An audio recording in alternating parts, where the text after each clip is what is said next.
欢迎回到 Scratching and Dancing 文。今天我们要讲什么呢？今天的主题其实是要讲跟飞的有关，没错。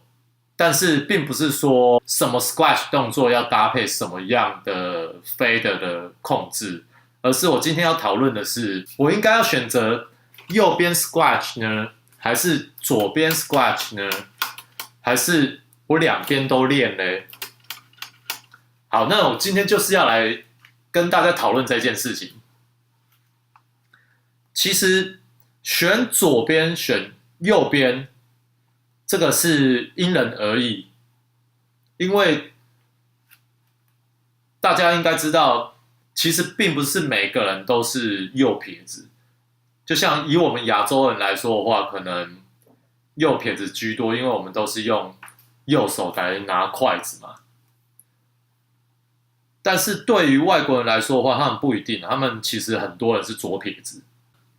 要选择左右边，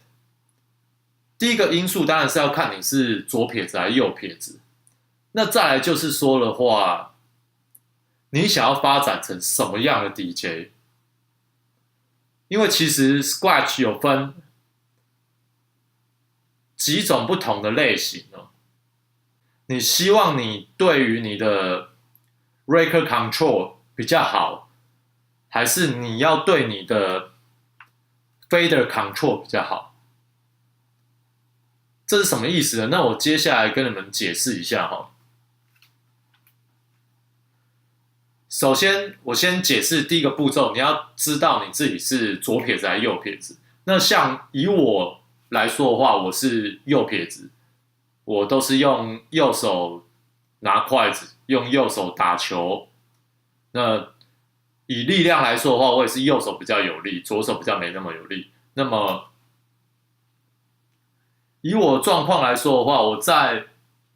国外的时候，大部分的 DJ 会跟我讲说，既然我是惯用手是右手，那我应该要做右边的 Scratch。他们给我的解释是说，因为你的声音是来自于你的 vinyl， 所以当你的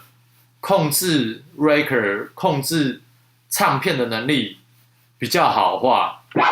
可以不需要用到你的 fader， 你也可以做出很多不同的声音，因为你的右手比较有力而且灵活。他们给我的解释是这样，最后其实我是后来是选择做左边。我会跟你解释说为什么我后来会选择做左边。记得我刚才有跟你们讲说，第一个因素是看你的惯用手是哪一手，那第二个因素就是你想要成为什么样的 DJ。所以说后来我选择左边，是因为我想成为的是一种以 fader control 为主的 DJ。这个部分来说的话，等等我会跟大家解释。我之前已经跟大家讲了 Baby Scratch、Scribble 还有 Drop， 对吧？那么这几项东西来说的话，他们是很吃 record control 的。所以没错，我的右手在做 Baby Scratch 的时候，我可以很稳定的推跟拉，声音能够控制比较一致。再来就是它推跟拉的节奏会比较稳定。当我在做左边的时候，我的确会比较没有那么稳。还有 Scribble 也是，我的右手的 Scribble 会比我用左手来做出力的更轻松，而且更容易抓到节拍。那为什么后来我选择做左边呢？其实这也是我给大家的一个多了一个选项去思考，你要选择做左边还是做右边。因为后来我做的一个标准是，我发现我的右边，我的左手在控制 fader 的时候，它并不能很快速的在做 shaking 的动作，尤其是当我在做开与关的这个动作的时候，除了不能很快以外，它常常节奏并不是很固定。比如说我想要很快，那它的声音并不是哒哒哒哒哒哒，它可能哒哒哒哒哒哒哒，是节奏并不是很稳的状况。所以当我在做一些技巧，比如说像是 transformer 的时候，它除了速度不快以外，它的节奏还不是很稳，所以这是为什么我后来放弃以右边为主，而去做左边的一个主要原因。虽然说我是两边都会练习啊，但是我发现说，我如果练一个比较着重于 fader control 的一个 scratch 动作的话，我左边可能花了1个月练习起来的一个动作，当我在做右边练同样的动作的时候，我会发现我可能要多花很长的时间，比如说像是3个月、4个月，甚至半年才有可能做到跟左边一样，所以它速度慢很多。我两边一样都是会练，但是当我如果是在做 record control 的一个 scratch 动作，右边可能花了1个月练习起来的一个动作，当我放到左边来练习的时候，可能2个月或者3个月我就可以练起来。所以这就变成是一个取舍点啊，就变成说，因为我如果左边会的东西我放到右边，我花的时间比我右边的东西拿到左边还要久，所以后来我就决定我要做左边。尤其是以快速来说的话，我到目前为止我已经练了超过1年了，我的左手的开与关的动作还是没办法像我的右手这么快。比如说像我现在放给大家听，你一定可以感觉到这个差别。这是我的左手已经做到极致了，在做一个飞的开与关的动作。除了你会发现说速度好像还算还可以，但是会发现它的节奏并不是很固定，时快时慢。那我现在来做左边，你们来听一下好了，来比较看看它其中的差异。我这边除了快很多以外，节奏还比较稳。那这就是为什么后来选择左边的原因，尤其是当你要做一些比较进阶的动作，另外一种形式的 transformer 的时候，我会发现说我只有左边做得出来，右边做不出来。比如说像这个。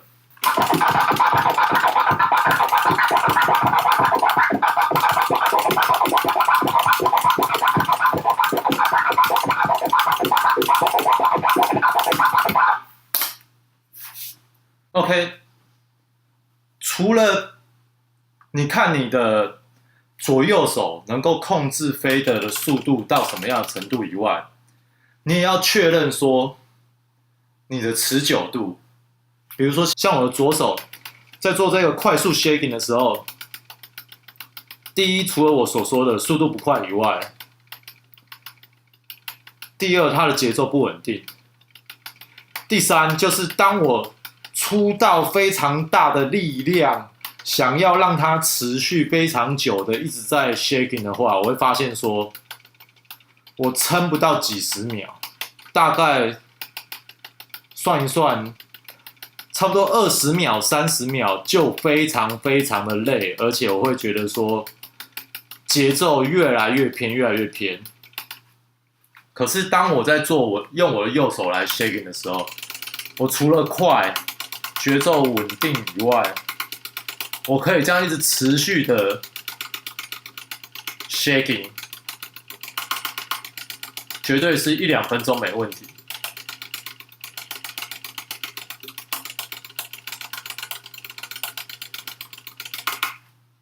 这个是另外一个标准，让大家去决定说你要怎么去做取舍。如果说你是想要成为一种风格是比较偏向于很多动作是属于不需要使用 fader 的 scratch 动作，我们称作 faderless scratching。如果说你是立志成为那种型的 DJ 的话，那你可以选择你的手对 record control 比较好的那一边。那对我来说的话，我比较着重于 fader， 所以最后我是选择这边。那之后我的教学影片我会跟大家解释说，什么样的动作比较吃 fader 呢？这个动作我们之后才会教，可是我可以先跟大家讲。而且如果大家有兴趣的话，可以先去 YouTube 找看看我所说的这个动作是什么样子，就是它叫 transformer。transformer 它就是我们用 fader 去控制它的节奏，像这个样子。我可以先跟大家稍微示范一下这是什么东西，你就可以理解为什么这个动作很吃 fader。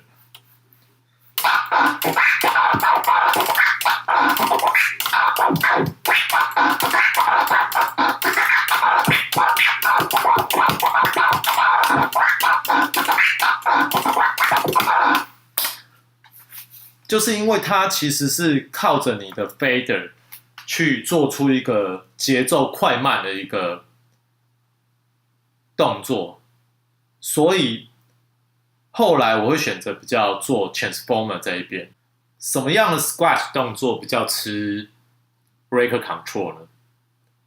？OK，boomerang、autobahn， 还有一些，如果大家有兴趣的话，可以去看 DJ Cuber 的一些 feathers scratching， 他做了很多比较偏向花招的东西，这些东西就会比较吃 breaker control。那如果说大家是想要做到那种动作的话，那你可以选择 breaker control 比较好的这一边。好的，那这就是我们今天主要的内容。我只是跟大家讨论一下这个选择边的一个标准，还有算是给大家一个建议啦，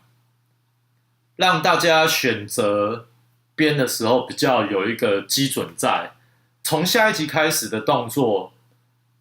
将会是几乎是要唱片跟 fader 一起做动作，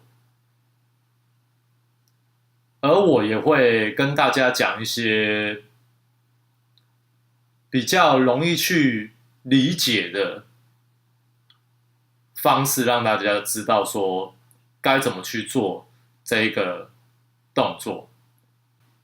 希望大家喜欢这一集的内容，我们下次见。